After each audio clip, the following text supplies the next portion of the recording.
Okay, I'm live according to this. So there we go. I see Tony's in the chat. I sent you a link. Hey, Jasmine Outdoors. How you doing? I'm what am I working on? I have no clue. I'm never ready. I guess that's part of my pleasure, I guess. You know? I never seem to be ready. Hey, Squib. Hey, Hey, unknown user. Michael G. I'm putting links in the chats if anybody wants to join the panel. There you go. Anyway, let me get started. Welcome from behind enemy lines to Rick's Life as I See It, Shooting with Disabilities, a 1 hour talk show talking about disabilities, guns, politics, whatever crosses my mind, basically. Also answer questions from the chat. Just write them in there or send me an email at rickslifeasIseeit@gmail.com or spottedrick@gmail.com. Both of them will get to me. Also, this podcast or the audio file will be on Podbean, Stitcher, and iTunes within 24 hours. Also, the Patriot page got t-shirts and mugs and all that at spreadshirt.com. Just type in Rick's Life and my stuff will come up. So there we go. I think that's about it that I've got so far. Okay. I see we got Squib in the on the panel right now. How you doing, Squib? doing all right. Doing all right. As work at work as usual. So a little bit slow on the mute button. Okay, no problem. If David Wright's out there in the audience, I'd like to thank him for the Slip 2000 he sent me. I will be using that on my next range trip. I've got to test out some work I've done on an AR-15. So I'll be using that lubricant, that oil there. Yeah, I haven't seen him show up yet, but we're saying, well, we got Russ, Carr, Philo, Midnight Range is in here. All that good stuff. Hey, even Tony's joined the panel. How you doing, Tony? Hey guys, how's it going? I'm doing all right. Good. Good. Glad to hear it. So anyway, I was reading an article, and it was describing violent crime against people with disabilities. What to say? Disabled people or victims of more violent crime than before. And I thought, well, yeah, that seems about right. I would imagine. But I mean, I went to the FBI. I don't know if you can believe the FBI anymore today.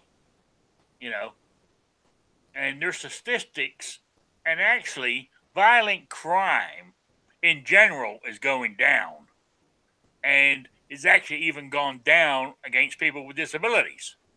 So there we go. But I think it's everything else. I mean, as we said in this, in with gun crime and all that, overall, it's gone down over the years. You know, there's less crime today than there has been in years and years and years. And to me, that is because more people carry. And the criminal before he's not, especially in states where it's more prevalent that people carry guns. Like in New York, they really don't care because most people don't carry guns in New York. We're not allowed to anyway, except for the criminal. But up here in Rhode Island, as I was saying, I think what we got, I think it's a state with a population of 1.3 million, I think. And out of that, there was only 4,000 carry permit holders. There's not I here, you know. I Hey, seen figures on ours, but I don't know. I can't remember how many we had. I think we had like 150,000. oh yeah. But it may be 15,000. I'm just putting the damn comma in the wrong place. And oh, Philo out in the chat asking where you been. You know? Who, me? Yeah. You still doing the early watch? Yeah. Yeah. Well, maybe he's not. You know. So there you go. I don't get together with Rick because, like, now it's past my bedtime, and on weekends now I have to go and pick up the old lady when your show's on. So Yeah. that screws me. Well, I appreciate you being here anyway. Whenever you can make it. You know. I've been saying I was going to come into this thing, this particular disabilities one, since you started, and I ain't made it yet until today. Well, I'm glad you're here. I'm glad you're here. I suppose that people with disabilities look like a more inviting target. Well, I would think so too. I mean, I feel it.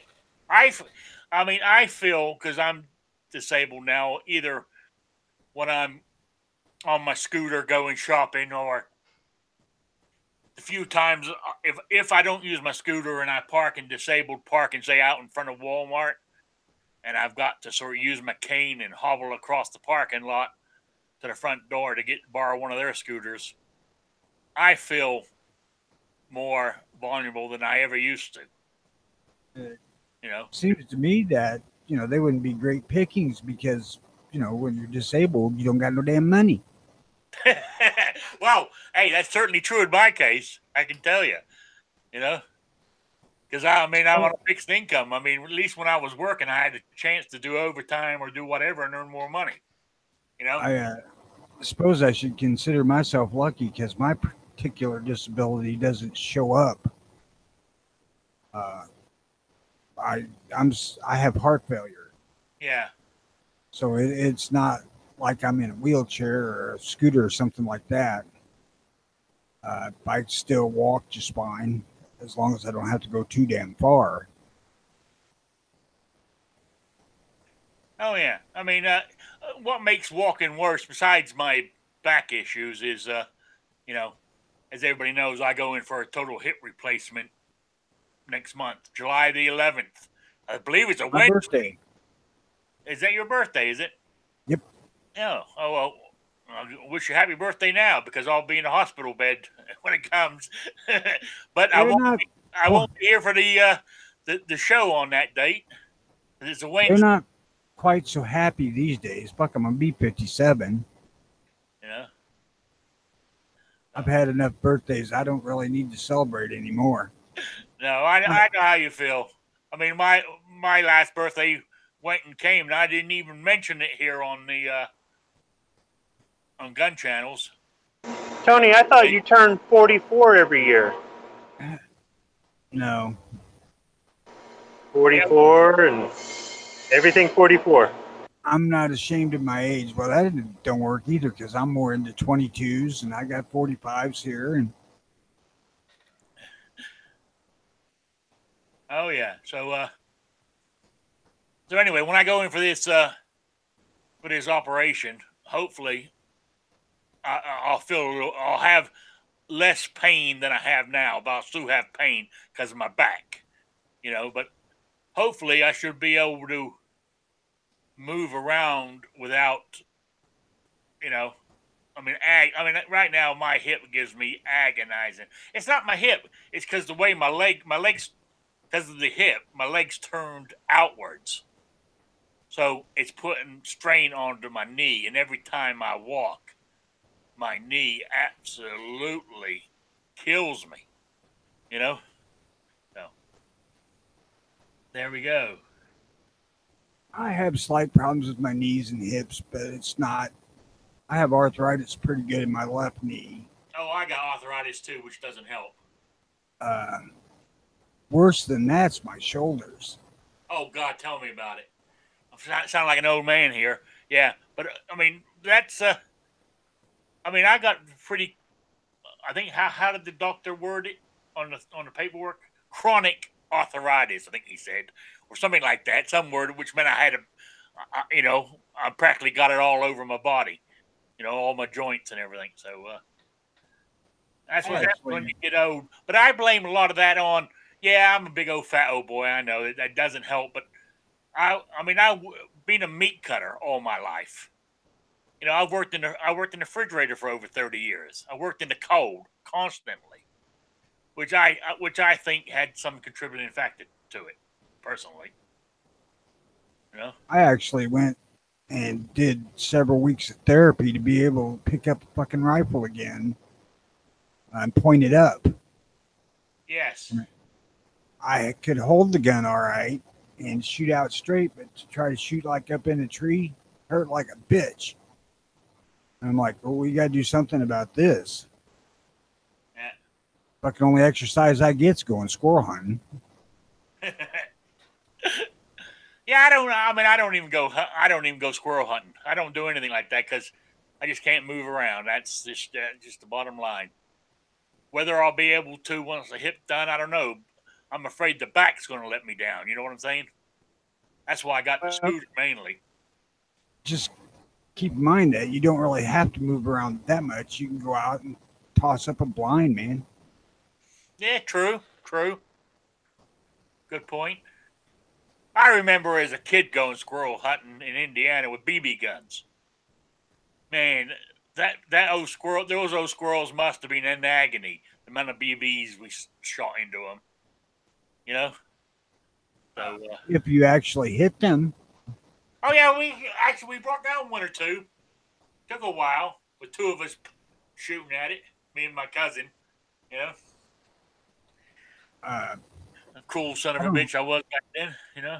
I don't recall ever getting one with a BB gun. I know my uncle, who's actually younger than I am and more like a brother, did, and his dad beat the shit out of him because it was kind of his pet squirrel. Yeah. No. Jasmine Outdoors is Indiana next to London. Hey, the few times in my childhood when I lived in the States, you know, because my father was in the military, so a few times we lived here, every summer I would spend in Indiana on my uncle's farm. That's where I was shooting squirrels with a BB gun. Then I when don't I believe, got a little older, I got to use a 22. You I know, don't believe I ever lived in Indiana. So there you go. Michigan, Wisconsin, Kentucky, Illinois, I lived in Missouri. Michigan when I was. I don't remember it. I was young. I'm talking. I was either I don't know, only 4 or 5 years old when I lived in Michigan. I Yeah, shouldn't say I lived in Michigan. I lived in Detroit. you know. I mean, I'm sure the most of Michigan's great. Detroit was memorable. Did you live in the city of Detroit or did you live in a suburb? City.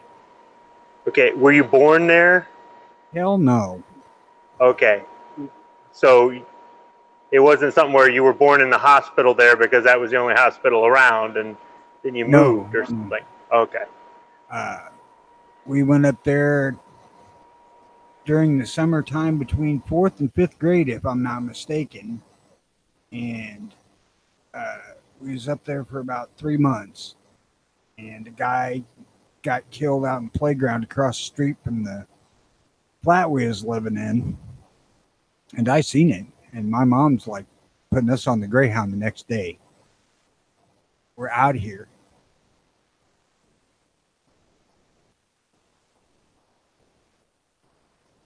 Oh yeah, I see. Ohio 45 is in on gun channels. Good to see you. Hey, Grim. Good to see you too. Vanessa's in. If you guys are trying to watch chats on gun channels, you need to refresh quite frequently to see them. There's a glitch going on. I wondered what was happening with that. Yeah. I'll just put that out there for people. I appreciate hopefully it's fixed. G-Webs has done an update, but he's waiting on it to actually update. So, but I had to refresh it to see your link. So, still doing it at this moment. I'm kind of looking forward to squirrel season starting 1st August this year because I bought me a new rifle. Oh yeah, what you got? Browning BL-22. Ah, okay. All right. Actually, I'm ordering my first real rifle Friday. I'm putting it on layaway. What are you getting? I'm getting a Marlin 336 and a 30-30. Lever action. I want a lever action gun, so there we go. Well, that's this Browning BL is lever. Yeah.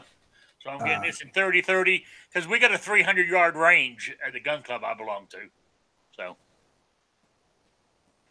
I don't know if they shoot that far, but you know. It will. It's not really intended for that kind of range, but it'll do it. Yeah, I thought, shoot at steel targets at 300 yards. Yeah. See if I can ding them. I have three of the newer Marlins that are made by Marlin Remington. They all are all right. They're still Marlin accurate. Yeah. I mean, I've heard some good stuff and some bad stuff, about them. I'll take my chance, see what happens. On this latest one I got, it's that 1895 Cowboy in 4570, and it's a really slick working gun, but the fit and finish, especially on the freaking magazine tube, is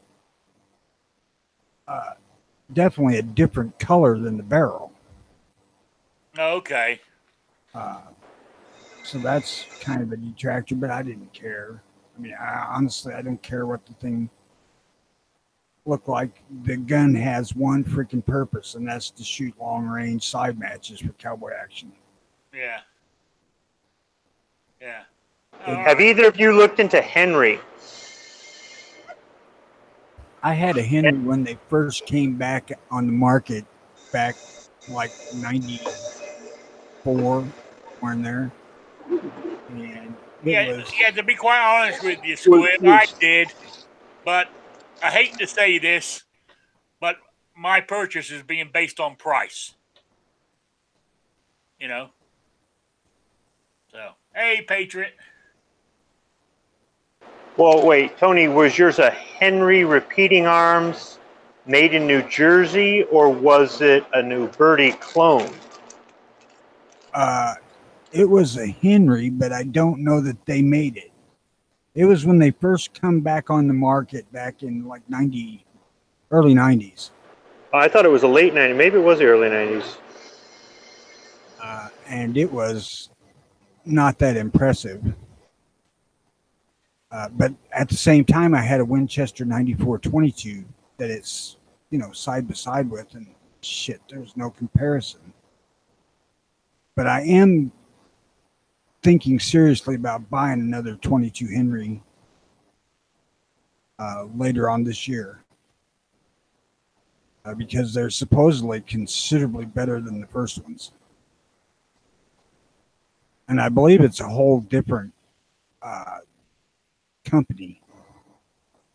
Henry Repeating Arms out of Bayonne, New Jersey, bought the rights to the Henry name, or acquired it, maybe not bought, but acquired the rights to the Henry name. Even though the 1860 Henry rifle was made by New Haven Firearms, which later changed its name to Winchester Repeating Arms. Benjamin Tyler Henry was the primary designer, even though he was following on other people's footsteps, and he sold his patent to Oliver Winchester. So the rifle had his name, and he did a lot of the work. He made it happen, but there was never a Henry Firearms.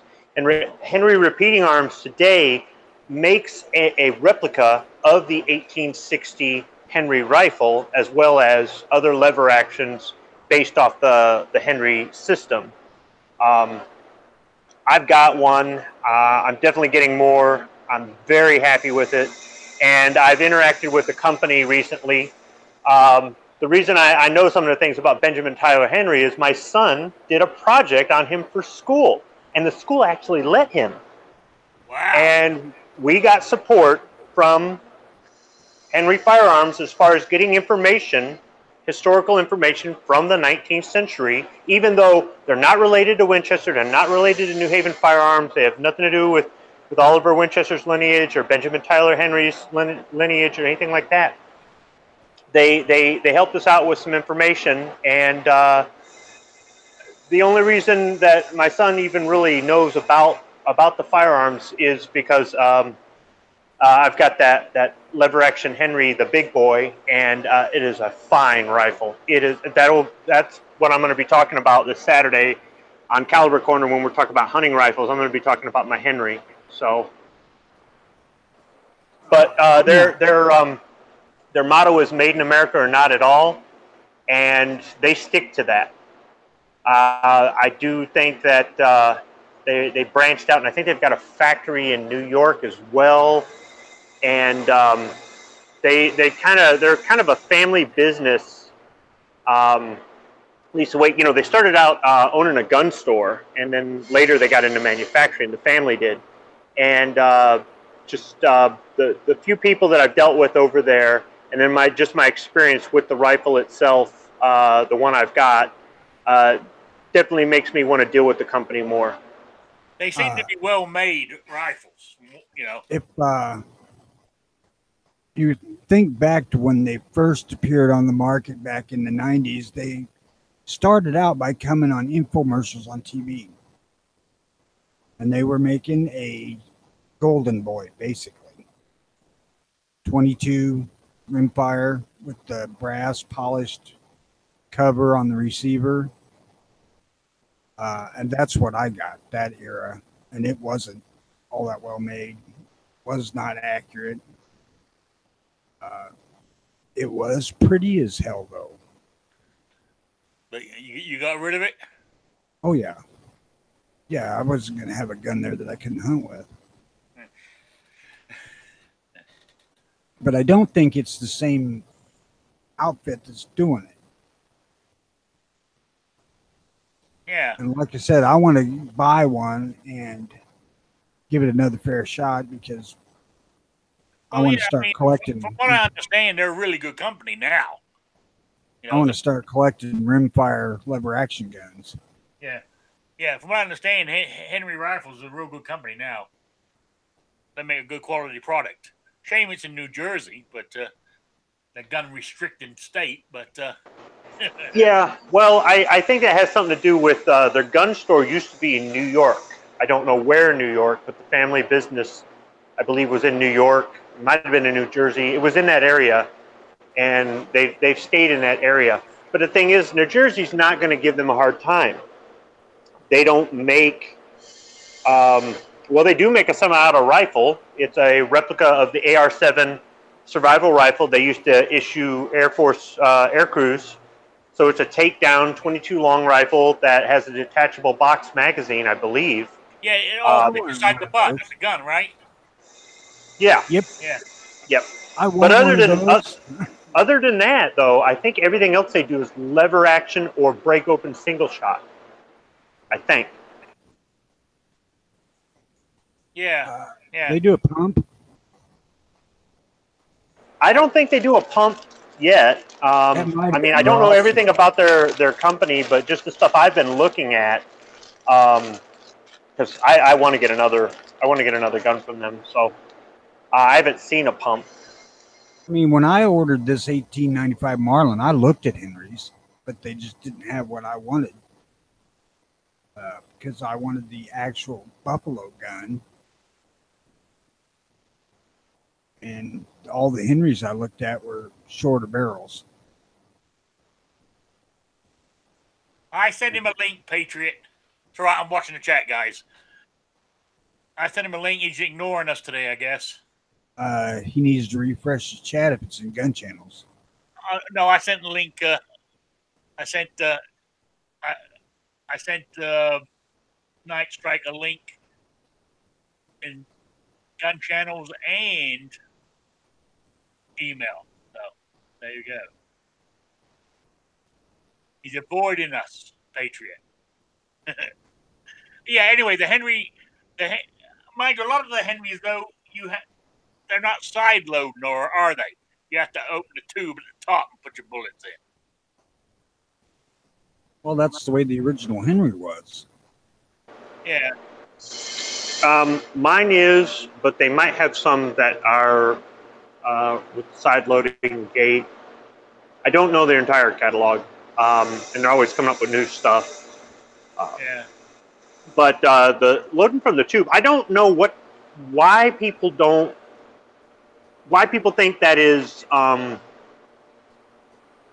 worse than the side loading gate. You can top it off. It's just as much effort to load. Now, on the original, on the 1860, you had to twist the end of the barrel. There was a slot in there with where the follower had a little tab that stuck out. Dirt could get in there into the spring. You had to do the, I think they call it the Henry hop or something, where you'd actually have to move your hand when you got down near the end of the tube magazine, because the follower would come and hit you in the hand. There was no wooden handguard there, so the barrel would get hot. That would transfer through to the magazine tube and burn your hand unless you were wearing gloves. Do you realize? So the original. You realize the original.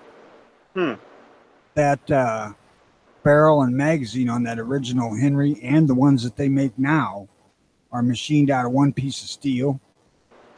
Yeah, I heard it was difficult to manufacture, but the thing is, though, the ones that they have on them now, I mean, not the replica. The replica works just like the original. So if you want the 1860 replica, you're going to have to do everything the same way. But as far as like the regular commercial type rifles, like my 44 Magnum Big Boy, you don't have any of that. It's got a wooden handguard. Nothing's exposed. You just twist it, drop the rounds down in there like Grandpa's 22.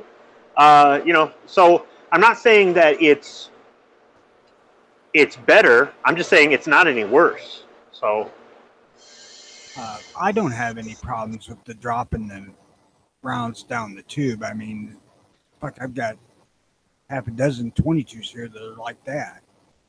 Quite used to that whole idea. Yeah. Okay. How's that 40? What you got? You got a 45-70 as well? I do, yeah. Does that have a kick? Oh, you bet. How's your shoulder handle at? I've shot it 2 times since I owned it. Yeah. Let other people shoot it a few times, but I haven't. All right. That's not because I'm afraid of it. That's just I haven't. I need to take a day out when I've got somebody to help me carry shit and go to the rifle range. I want to see what it'll do at 100 yards and my 44. didn't you let Night Strike shoot it? Yep. Did he hit anything with it? I don't remember. I had Cowboy Action Loads with me when I took it to Tulsa, so the recoil was not that bad. Yeah. Everybody that shot it liked the 44 a lot better.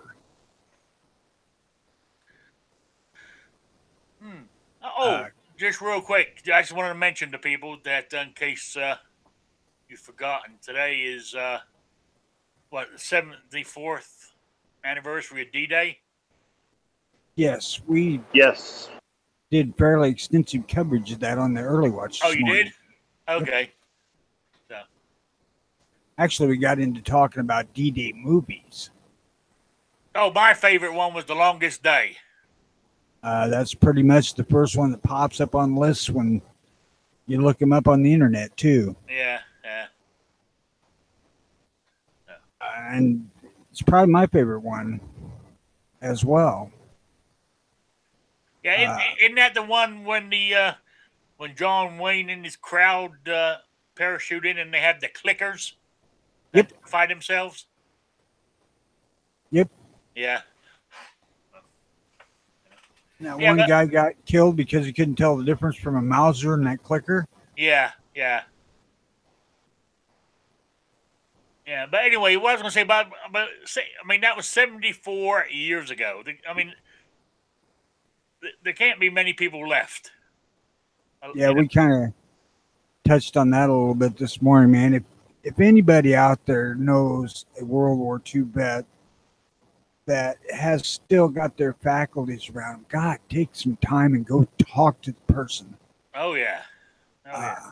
Man, the stories and crap that they can tell you are some of the most fascinating things you'll hear. And You know, even growing up as a kid, I wish I had listened more to especially my grandparents on my mother's side because they were British, and they lived in London, and they would have to go down into the underground when the sirens went off and all this kind of stuff. I remember my mother talking about it too, but when she was a kid, she had to go down there. I would have loved to have had conversations with people from London that lived through that. Oh yeah, Uh, I said my grandparents and parents did. My mother did, but I would listen to them. But a lot of times I just as a kid, you know, who cares. The Blitz. Do what? yeah, Blitz. Yeah. Oh yeah, through the Blitz. That's it. As I was saying, I mean they would talk about it. I mean, like my grandfather, he was in the army. He was in the army. He was a oh hell, I can't remember what he was on the coast of England, and I can't remember which one it was, but he fired a big cannon at airplanes coming in, and he had his finger blown off because the guy his job was to put the big shell inside the thing. He put the shell in. Somebody slammed the gate. His finger was still in it, and they pulled the plug, blew his finger off. Uh, Anti-aircraft artillery. Yeah, that's what he was. Either South or East Coast, I would imagine. Yeah, yeah. So that was as much as I remember about my grandfather. Yeah.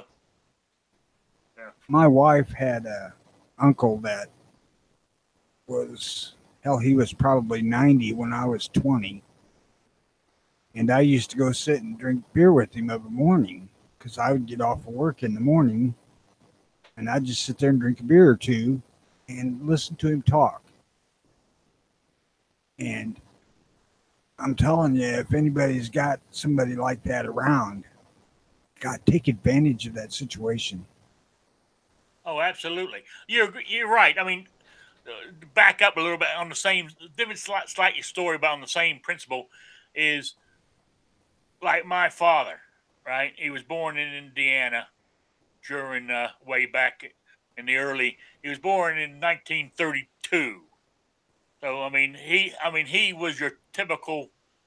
He lived in a log cabin, slept in 5 kids in one room type thing. I mean he had it hard. And I never believed half his stories he told me. But as time goes by, when I talk to the relatives that are still living in Indiana, right, as I'm saying, you miss all this stuff. It's history that once these people die off, it's gone. You know. Pretty soon it's going to be you and me that are whooping out this history. Oh yeah. We're getting up there. Oh yeah, we are. We are. That's what I'm saying. I've got one aunt left and one uncle. From my father's brother and sister there. I mean, they're up. I mean, they're getting up there. But you listen to some of the stories, it was unreal. But that's what I'm saying is, you know, when my father used to talk about this, I used to go, yeah, yeah, and I would go out and not pay. But once he's gone, I've lost it all. And if once my uncle and aunt's gone, I'm not going to get all that history. But how we, because as everybody knows, I spent most of my life in England. You know, so the actual American side of my family, I really don't know a lot about, and it, you know, and that's why I go there when I can to talk to them to learn this history. You know, and along that same lines is when my grandma York passed away, at her funeral in the eulogy they told that she crossed the country in a covered wagon. And I'm like, why in the hell didn't I find out about this before the woman was dead, where I could have talked to her about it? That kind of thing would fascinate me. Yeah, absolutely, absolutely. I mean, even like with my father, even being in the military and being with him, I didn't pay much. I mean, we lived in the Philippines, at Clark Air Force Base, between I think it was 1969 and 72. Right, my father technically worked in personnel, is what he told us. Right, but every 3 months he would fly to Vietnam and be gone for 3 months ish, then come back, and he would never talk about it. You know, so God knows what he did. You know, I never paid attention. I was a teenager, young teenager. I was having a well of a time out there. You know, on base, because it was one hell of a base back in those days. You know, but there you go. That's life. One of my interesting stories I'll get to pass along is the fact that I went to a 2-room schoolhouse in 5th grade, where first or kindergarten through 3rd was in one room, and 4th, 5th, 6th, 7th, and 8th was in the next room.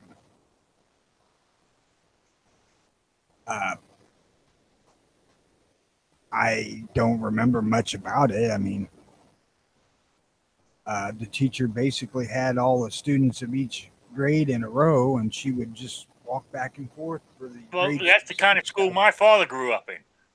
You know, that sounds like a good idea. Midnight.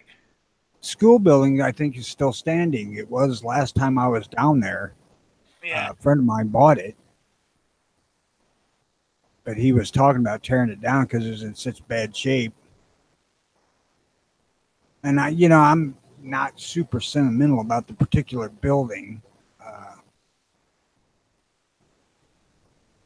If he wants to tear it down, that's fine. It's not really that historically significant,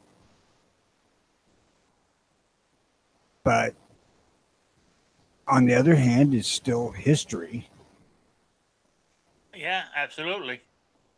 Yeah.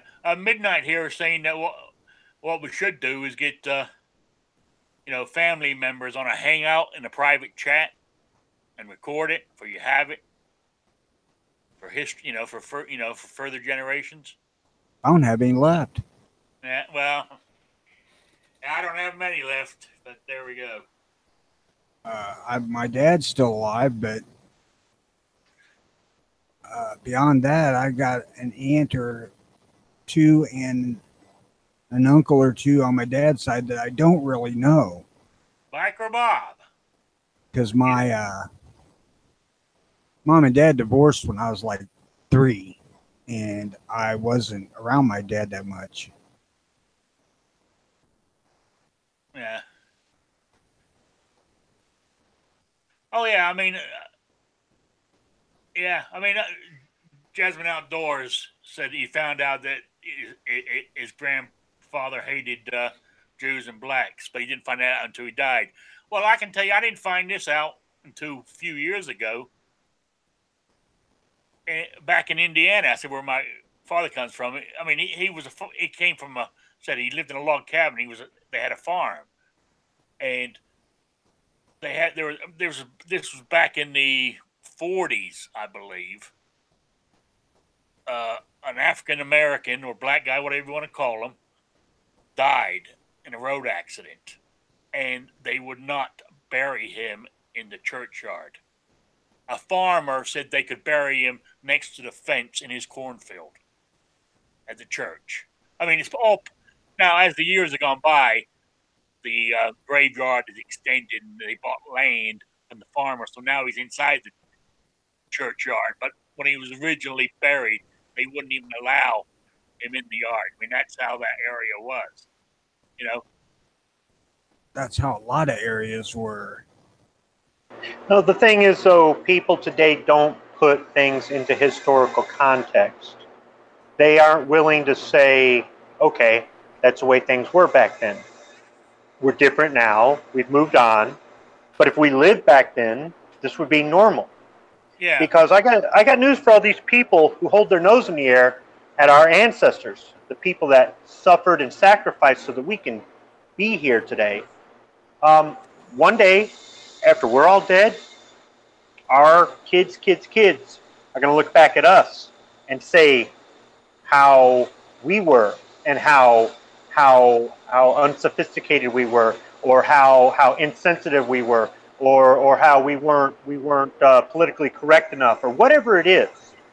So when people want to say things about the past, I don't think they're really giving it. They're not giving it an educated, objective.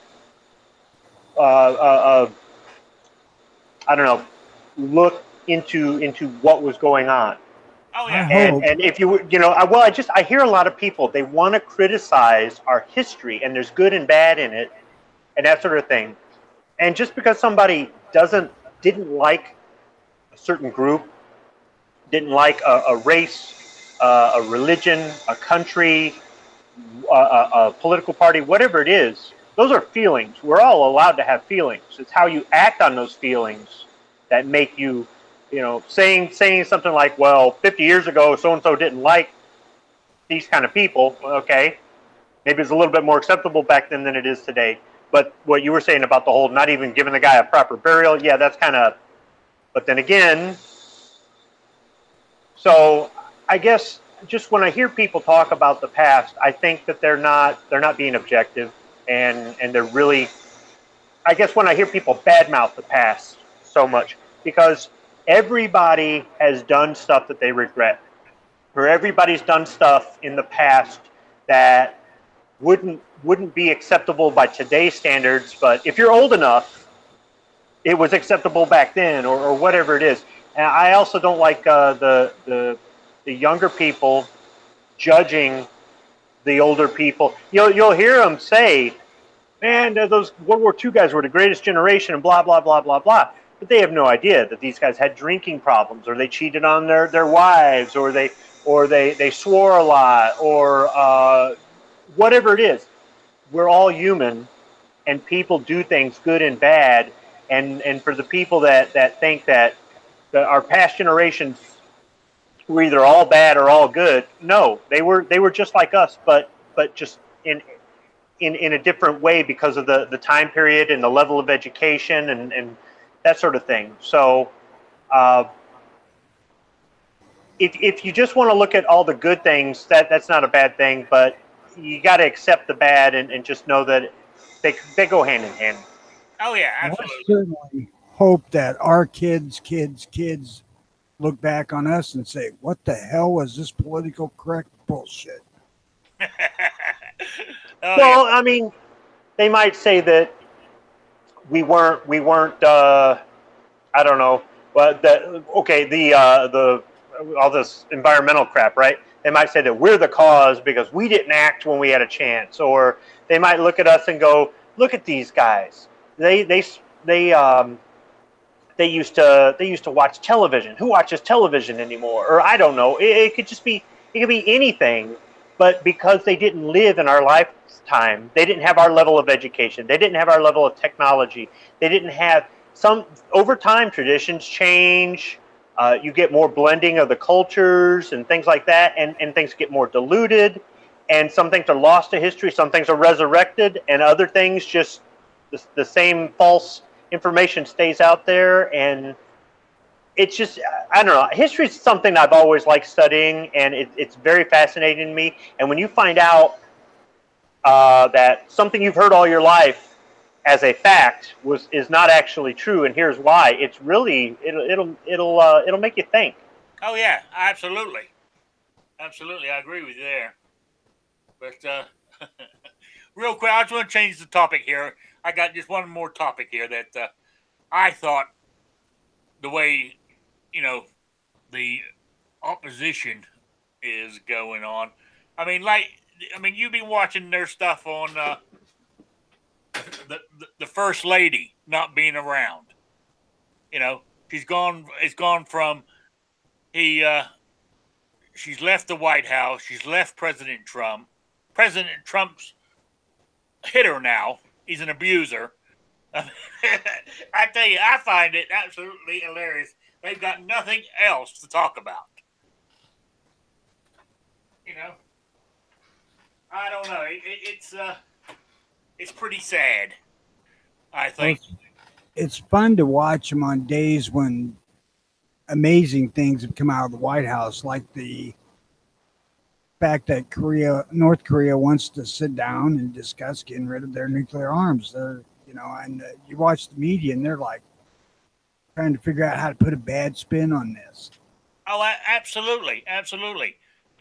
And the people, the lowest unemployment and jobs going up, they won't admit it. They always put a bad spin on it, which I find absolutely. Well, that's from Obama's policies.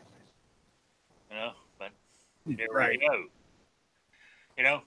Oh, I was just before I went live here, I was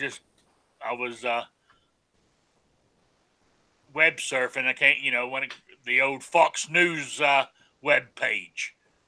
The big headline now is, what's his name? Kim Jong, whatever his name is, the dictator of North Korea, is scared he's going to be assassinated at the summit meetings in Singapore. I tell you what, some of these people come up with. Well, if I was him, I would be too. Yeah, if I was him, I would be too, to be honest with you. But I don't think it'd be the Americans assassinating him. No, it wouldn't be, because we would have taken him out by now. Oh, yeah. Yeah. Oh, yeah. No. Be some of his own starving people, I would say. Yeah, more like one of his relatives. Yeah, that he still has. Maybe he his hasn't taken sister. out yet.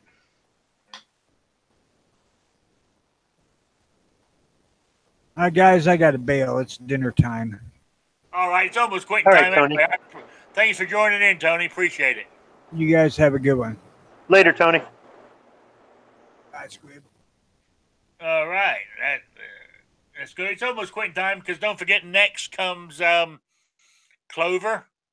I think he's doing a 22 comparison. One of them, the new craze now on YouTube chats is doing the brackets. I think he's doing 22 caliber bracket tonight. So there we go. If anybody's interested. Then after him comes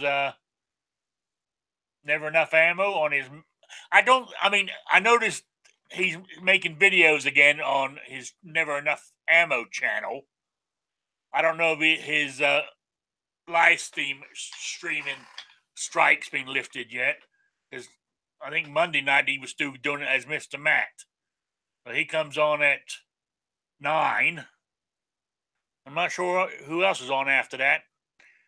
I should remember all these to advertise them. So there's a full house tonight. But I don't plan on watching many of them because, as Tony just said, it's dinner time. I haven't eaten myself yet. So I don't know what I'm going to have. I'm more likely going to have a sandwich. Where's midnight? Talking food. More likely going to make myself a good old British ham and tomato sandwich. Take bread, lightly buttered, put some ham on there, so slap on some English mustard. I like it hot. Throw a tomato on there, salt and pepper. Oh, man. Can't beat it. So there we go. Thanks, Tina. You know. So there we go. That's what I think I'll have for dinner. You know. Just because I can. And it's quick. And I don't feel like cooking. You know, tonight. Which doesn't help me any.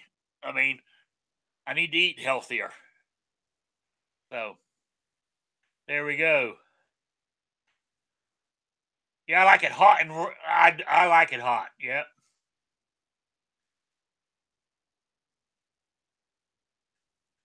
Add lettuce and bacon and make it a ham club. Good idea, Midnight. You know?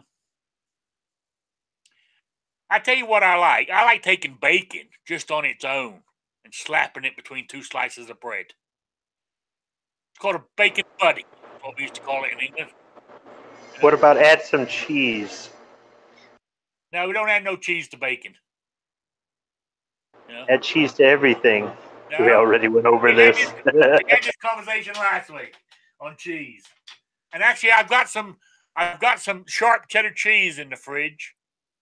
And I'm more likely will be making some cheese and tomato and cheese and onion sandwiches. You know. I might even make a grilled cheese with it. But normally American cheese is best for grilled cheese, I find, because it melts faster. And it's almost plastic anyway. So I'm going to shut this one down a few minutes early because I'm running out of stuff to say, to be quite honest with you. I'm going to say something. Patrick, a hot dog is a sandwich. Deal with it. Deal with it.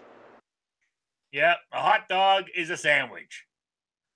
Even though the hot dog board says it's not. It is. Of course, the hot dog board is going to say it's not because they represent the hot dog and hot dog bun companies. You know? So, I'm out of here. Thank you all for joining me. I really do appreciate it. You got any last things to say, Squib? Nah. Just everybody out there, have a good week. And, yeah, thanks for having me on. All right. I appreciate you being on.